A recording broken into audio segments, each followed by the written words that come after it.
फसादु fill बर्रि वल बहरि बिमा कसबत अयदीन नास।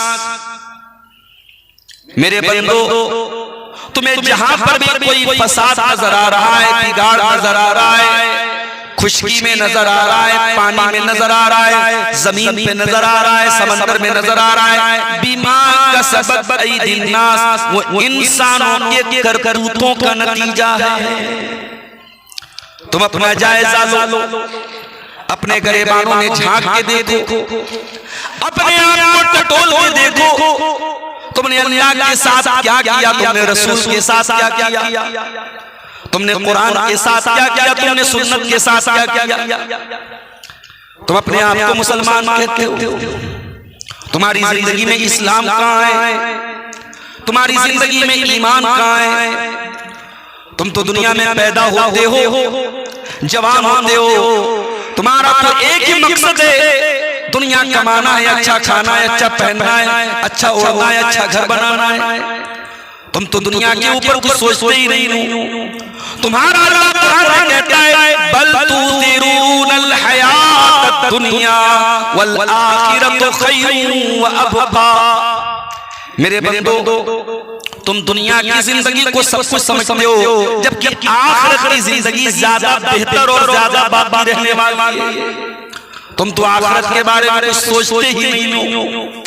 तुम तो ये भी भूल जाते हो एक ही तुमको मरना है और मरने के बाद कब्र में जाना है। कब्र में जाओगे, मुनकर नकीर आएंगे, वो ये नहीं पूछेंगे कितना कमाया, वो ये नहीं पूछेंगे खिड़िया में तुम्हारे कितने मकान थे, कितने खेत थे, कितने खलियान थे, कितनी प्रॉपर्टी बना के तुम गए।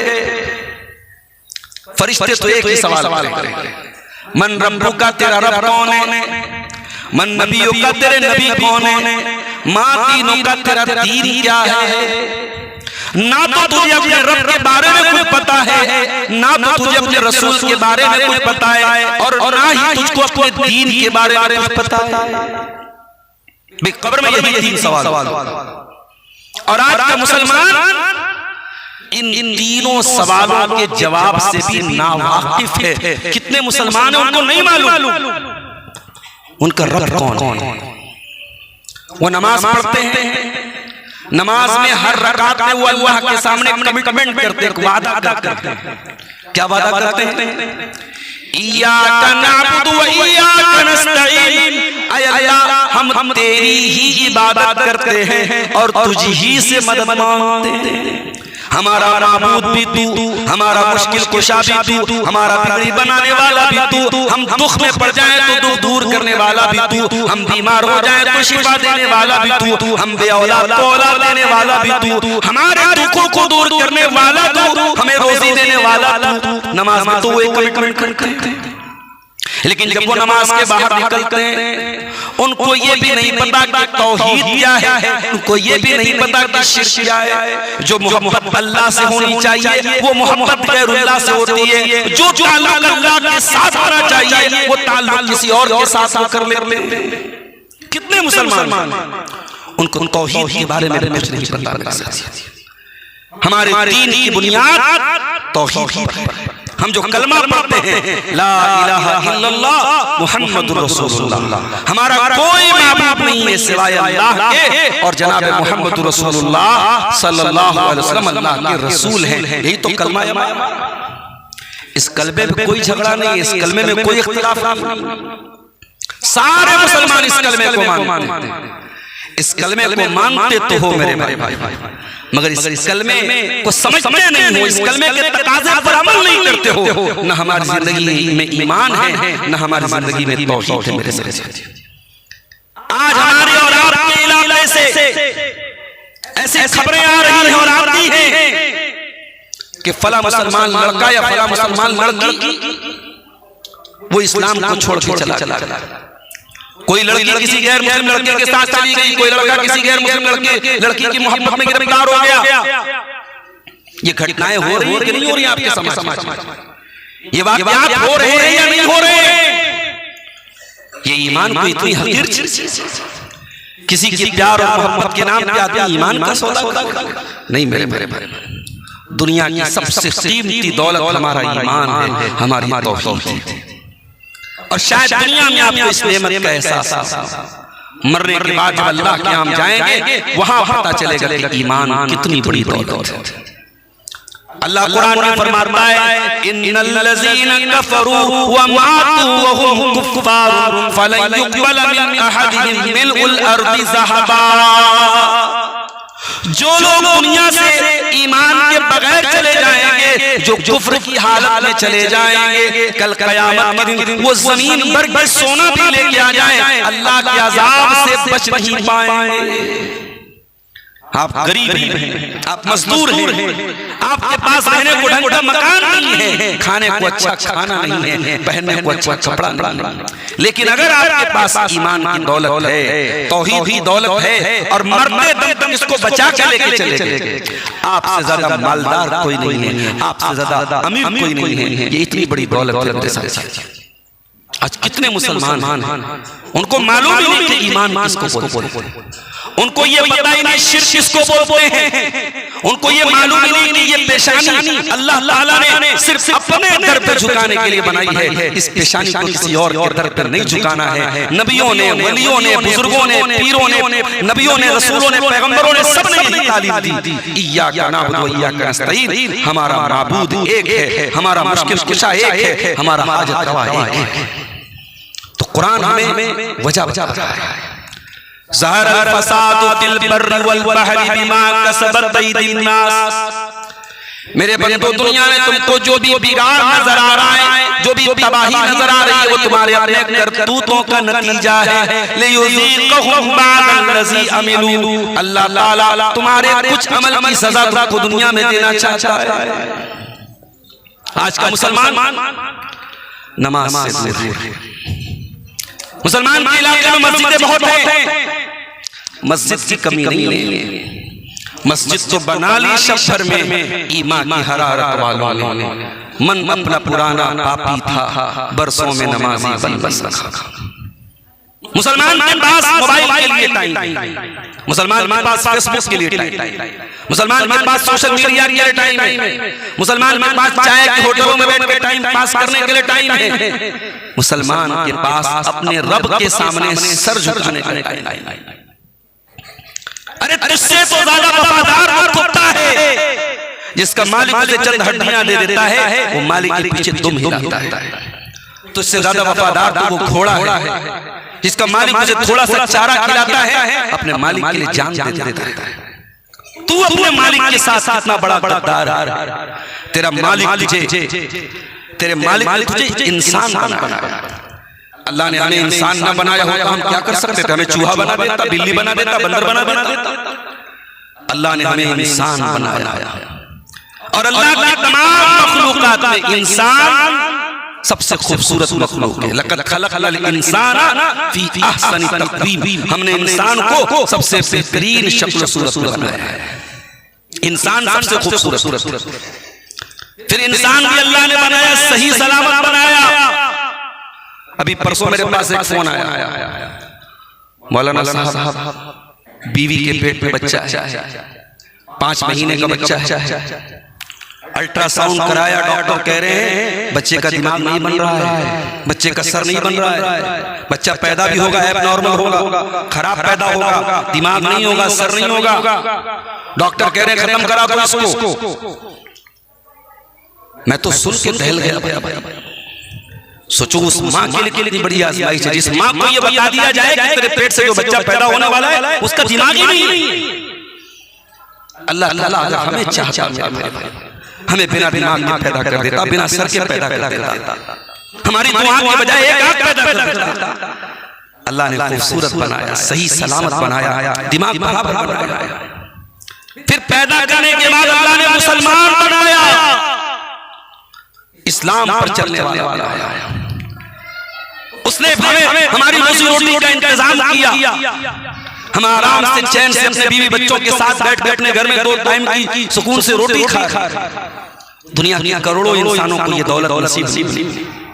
इसी दुनिया में एक मुल्क है फलस्तीन, और उस फलस्तीन में एक शहर है गज़ा। आपसे ज्यादा खूबसूरत लोग, आपसे ज्यादा क्वालिफाइड लोग, कोई डॉक्टर की फैमिली है, कोई इंजीनियर की फैमिली है, पूरा घर तोड़ दिया गया, पूरे घर पे बम गिरा दिया गया, बच्चे मर गए, माएं मर गई, दर दर की ठोकरें खा रहे हैं। आप सुकून के साथ अपने बच्चों के साथ रोजी रोटी का मजा ले रहे हैं। ये अल्लाह की कोई छोटी मोटी बात है, लेकिन सोचो मेरे भाइयों, हम कितने बड़े बड़े गद्दार हैं कि उस मालिक के साथ जो हमें दुनिया में पैदा करने के बाद हमें रोजी रोटी भी दे रहा है, हमें जिला भी रहा है, हमें खिला भी रहा है, हमें पिला भी रहा है, उस अल्लाह के साथ हम क्या सलूक कर रहे हैं। हमें तो 5 टाइम की नमाज पढ़ने की तौफीक नहीं होती है मेरे साथ। और ये बात याद रखो, अल्लाह के सामने नहीं झुकोगे तो बहुत सारी जगहों पे झुकना पड़ेगा। अल्लामा इकबाल ने बड़ी सही बात कही थी, वो एक सजदा जिसे तू गिरा समझता है, वो एक सजदा जिसे तू गिरा समझता है, 1000 सजदों से देता है आदमी को नजात। एक अल्लाह के सामने झुकने वाले बन जाओ, किसी और के सामने झुकना नहीं पड़ेगा। मैं आपको कारोबार से मना नहीं करता, मैं आपको बिजनेस करने से मना नहीं करता।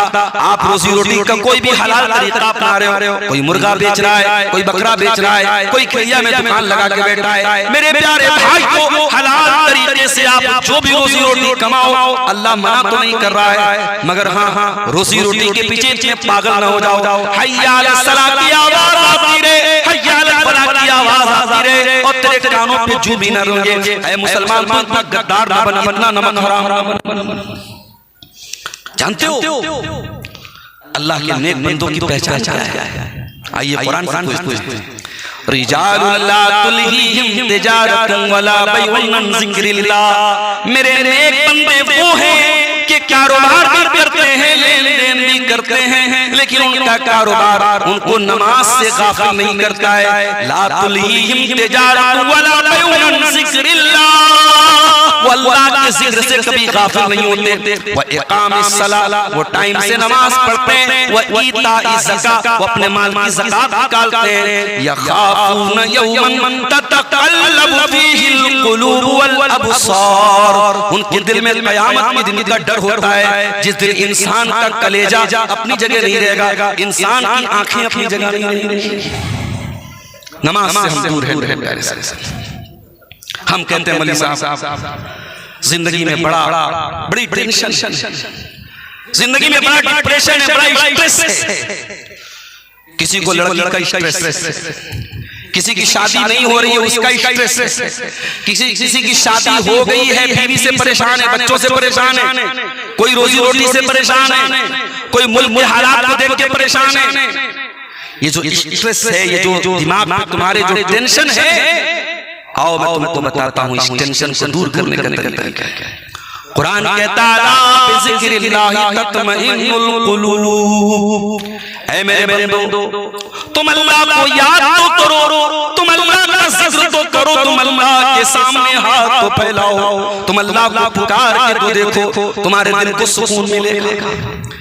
ऐ नशा करने वालों, ऐ शराब में सुकून ढूंढने वालों, ऐ ड्रग्स में सुकून ढूंढने वालों, ऐ कोकीन के पाउडर में सुकून तलाश करने वालों, ऐ गुटखा खा खा के अपने मन को शांति देने वालों, तेरे मन को शांति तो नहीं मिलेगी। हाँ, तेरा शरीर जरूर बर्बाद हो जाएगा, तेरा जिस्म जरूर बर्बाद हो जाएगा, तू न बीवी के काबिल बचेगा, न बच्चों के काबिल बचेगा, तू अपने आप को सुसाइड की तरफ लेके जा रहा है। इसमें का नशा करने वाला, शराब का नशा करने वाला, गुटखा खाने वाला अपने आप को कैंसर की तरफ लेके जा रहा है, अपने आप को मौत की तरफ लेके जा रहा है। और मेरा अल्लाह कुरान में कहता है वला तुल्कू बिअयदीकुम इला तहलुका, मेरे बंदो अपनी जान को हलाकत में न डालो, सुसाइड न करो, आत्महत्या न करो। ये जान हमने दी है, ये जिंदगी हमने दी है, इसे खुद से बर्बाद मत करो।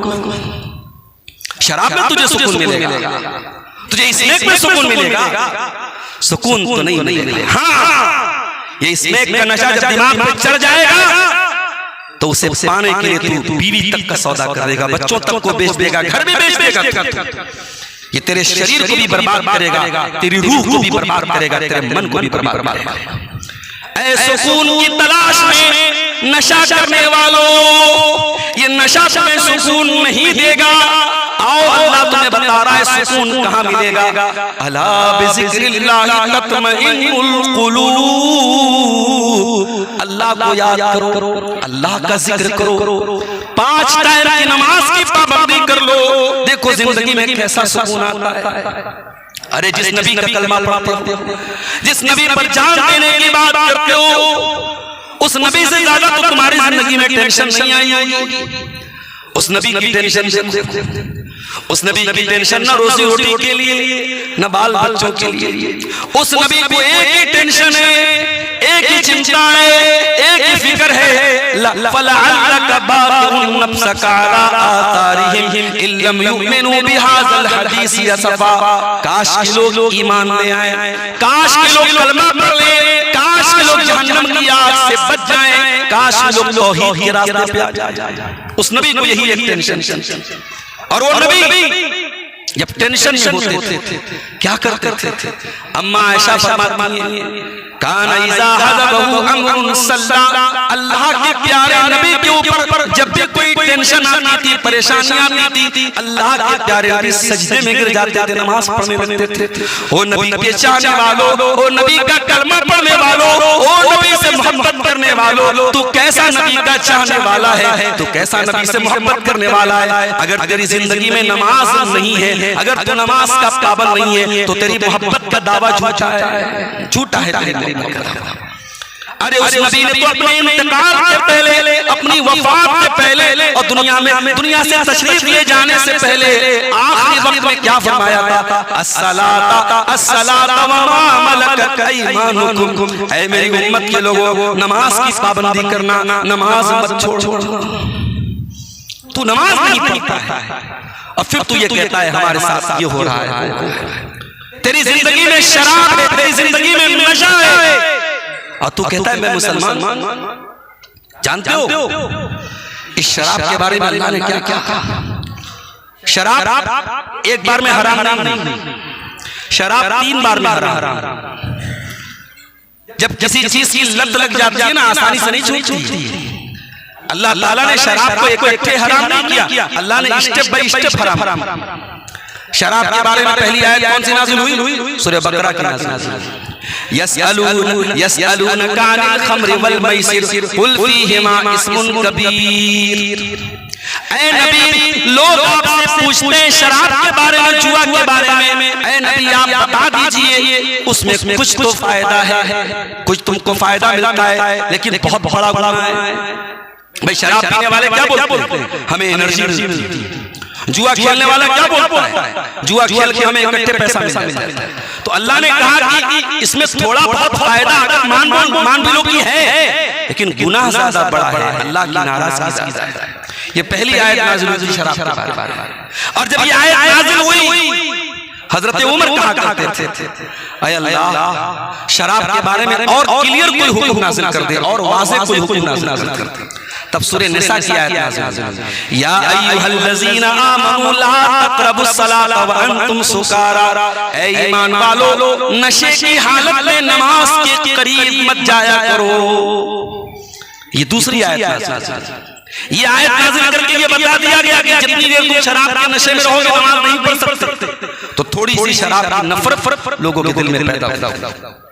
फिर फाइनल आयत नाज़िल हुई सूरह माइदा, या अय्युहल्लज़ीना आमनू इन्नमल खम्रु वल मैसिरु वल अंसाबु वल अज़लामु रिजसुम मिन अमलिश शैतान। ऐ ईमान वालों, शराब, जुआ, वल अंसाब और वो तमाम जगह जहां अल्लाह को छोड़ के किसी और की इबादत हो रही है, अल्लाह को छोड़ के किसी और के नाम से मुर्गा कट रहा है, अल्लाह को छोड़ के किसी और के नाम से बकरा कट रहा है, अल्लाह के नाम को छोड़ के किसी और के नाम का चढ़ावा चढ़ाया जा रहा है, वो तमाम थान, वो तमाम स्थान, वल अज़लाम। और ऐ मेरे बंदो, ये तो किस्मत का हाल मालूम करने के लिए जो तीर फेंकते हो, जो पासा फेंकते हो, ये सब की सब चीजें रिजसुन गंदी है मिन अमलिश शैतान, शैतान का काम है। फजतनिबू, इनसे बचो, लअल्लकुम तुफ्लिहून, तभी तुम कामयाब हो सकते हो। जब ये आयत नाज़िल हुई, सहाबा ने शराब पानी की तरह मदीना की गलियों में बहा दी मेरे साथ। शराब के बर्तन तोड़ दिए साहबा ने, अपने घर में शराब का बर्तन, एक मटका, एक घड़ा भी नहीं रखा, सब फेंक दिया। कहा कि नहीं, जब शराब हराम है तो शराब का बर्तन भी हम नहीं रखेंगे। अभी मैं नेपाल गया था साथियों के साथ, एक होटल में खाना खाने गया। अब नेपाल में तो आमतौर से हर होटल में शराब मिलती है, मुसलमान का भी होटल वहां भी शराब मिलती है। अब हम लोग खाना खाने बैठे, मैंने देखा सामने शराब की बोतल है। मेरी तबीयत नहीं मानी, मैंने कहा चलो भाई यहाँ से खाना या नहीं खाएं। मैंने कहा किसी के घर में खा लेंगे, भूखे रह जाएंगे, शराब पी कर हमने खाना नहीं खाएं। जिस दुकान में शराब है मुसलमान वहां खाना खाना पसंद नहीं करेगा। साहब किराम ने शराब के साथ साथ शराब के बर्तन भी तोड़ दिए। मेरे प्यारे साथ, मेरे भाइयों, बड़े दर्द के साथ आपसे अपील करता हूं, आप अपनी पहचान ऐसी बनाओ कि लोग कहें कि हाँ, खेड़िया का मुसलमान नशे से दूर है, खेड़िया का मुसलमान नमाजी है, खेड़िया का मुसलमान मिर्शिदात टोला का मुसलमान नशे से दूर है, ज़िना से दूर है। आज हमारी कौम का हाल किया, बेपर्दगी देखिए, बेहयाई देखिए। जवान लड़ सज समर करके घर के बाहर निकल गए। सवाल ये है कि उसका बाप कहाँ मर गया, उसकी माँ कहाँ मर गई। अगर माँ को कोई फर्क नहीं पड़ रहा है बेटी के बेपर्दा निकलने से, अगर बाप को कोई फर्क नहीं पड़ रहा है उसकी जवान बेटी के, उसकी जवान बहन के बेपर्दा निकलने से, तो बेटी अपराधी है, बहन अपराधी है, भाई भी अपराधी है, बाप भी अपराधी है। अगर बेटी बेहया है तो बाप बेगैरत है, भाई बेगैरत है। अल्लाह के नबी ने फरमाया क़यामत के दिन तीन ऐसे लोग होंगे जिन तरफ अल्लाह ताला न तो देखेगा, न बात करेगा, न पाक और साफ करेगा। कौन लोग होंगे? नंबर 1, अपने माँ बाप से रिश्ता तोड़ने वाला। नंबर 2, अल-मरअतुल मुतरज्जिला, मर्दों की नकल करने वाली औरत। और नंबर 3, अद-दयूस, वो बेगैरत मर्द, अल्लज़ी युक़िर्रु फ़ी अहलिल खुबूस, जिसके घर में बेहयाई हो रही हो और उसको कोई फर्क पड़े। मुसलमानों, हया वाले बनो। इस मोबाइल ने आपको नंगा कर दिया, इस मोबाइल ने आपकी बच्चियों को बेहया बना दिया। इस मोबाइल को ये काम मत करने दो मेरे साथ। अपनी हया की हिफाजत करो, अपने आप को हयादार बनाओ, अपने बच्चों को हयादार बनाओ। जिस नबी का हम कलमा पढ़ते हैं, जिस नबी पर हम जान छिड़कते हैं, उस नबी का आलम क्या था, उस नबी का हाल क्या था। हजरत अबू सईद खुदरी कहते हैं, काना अशद्द हयाअन मिनल अज़राइ फी ख़िद्रिहा, अल्लाह के प्यारे हबीब सल्लल्लाहु अलैहि वसल्लम कुंवारी लड़की से भी ज्यादा शर्म हया करने वाले थे। तो ये 4 बड़ी चीजें हैं, इस पर हम कंट्रोल पा लें। पहली चीज, हम तौहीद पर कायम हो जाएं, तौहीद पर कायम हो जाएं, शिर्क की हर सूरत से हम अपने आप को बचाएं। ये मस्जिद के बगल में मुझे किसी ने बताया मदरसे की जमीन। आज आप जान रहे हैं, आज गालिबन 5 तारीख है, 5 की 4 है। आज 5 तारीख को लास्ट डेट है जो सरकार ने जितनी वक्फ की जमीनें हैं, चाहे वो मस्जिद हो, मदरसा हो, कब्रिस्तान हो, उसकी डिटेल पोर्टल पे चढ़ाना है। पोर्टल बनाया है सरकार ने, उस पे चढ़ाना। 3 दिन से वो पोर्टल सही तरीके से काम नहीं कर रहा है, सर्वर बैठा हुआ है, मुसलमान अपील पर अपील कर रहे हैं, लेकिन सरकार के कानों पे जू नहीं रहेंगे। आप समझ जाइए इरादे क्या है। इरादे साफ होते, जैसे SIR फॉर्म के लिए डेट बढ़ाई गई, इसके लिए भी डेट बढ़ाई गई। मगर अफसोस इस बात का है, आज हमारी औकाफ की जमीनें, मस्जिदें, मदरसे, कब्रिस्तान आज इस्लाम के दुश्मनों की निगाहें हैं, उनको कैसे कैप्चर किया जाए। और हम क्या कर रहे हैं? हमारे मदरसों की जमीनें पड़ी हैं, हमारी कौम के बच्चों को जरूरत है दीन तालीम, मगर हम मदरसों को चलाने के लिए तैयार। और कोई ये न कहे कि हमारे पास पैसे की कमी है, कोई पैसे की कमी नहीं है। मुसलमान के पास कोई पैसे की कमी नहीं है। शादी में पैसा खर्च करना हो, देख लो मुसलमान का पैसा, बर्थडे मनाना हो, एनिवर्सरी मनाना हो, रेस्टोरेंट में, पार्कों में घूमना हो, दुबई घूमना हो, आप देख लीजिए मुसलमान के पास पैसे की कमी नहीं। लेकिन मस्जिदों के लिए, मदरसों के लिए आज मुसलमान की जेब से पैसा नहीं निकलता है। अल्लाह के वास्ते मेरे भाइयों, मदरसों को कायम रखो। और अगर आप बड़े एडवांस हैं और आपका बच्चा स्कूल में पढ़ता है, बहुत अच्छी बात है। हमारे डॉक्टर साहब मौजूद हैं। मैं बड़ी खुशी है मुझे इस बात की और मैं चाहता हूं कि हर घर से बच्चा डॉक्टर बने, एक बच्चा इंजीनियर बने। मुझे इस बात की तमन्ना है हमारी कौम के बच्चे डॉक्टर बने। मगर मैं ये चाहता हूं कि मुसलमान डॉक्टर भी बने तो मुसलमान डॉक्टर बने, उसके दिल में ईमान हो, वो मरीज का गला काटने वाला ना हो। कोई गरीब मरीज आ जाए तो उसे अपने नबी की तालीम याद हो। मेरे नबी गरीबों पर दया करते थे, कोई गरीब आ जाए तो फ्री में इलाज कर दे। ऐसा डॉक्टर हो जो ऑपरेशन करे, ऑपरेशन करने के पहले दुआएं पढ़ के ऑपरेशन करे ताकि अल्लाह ताला उसको सक्सेस करे।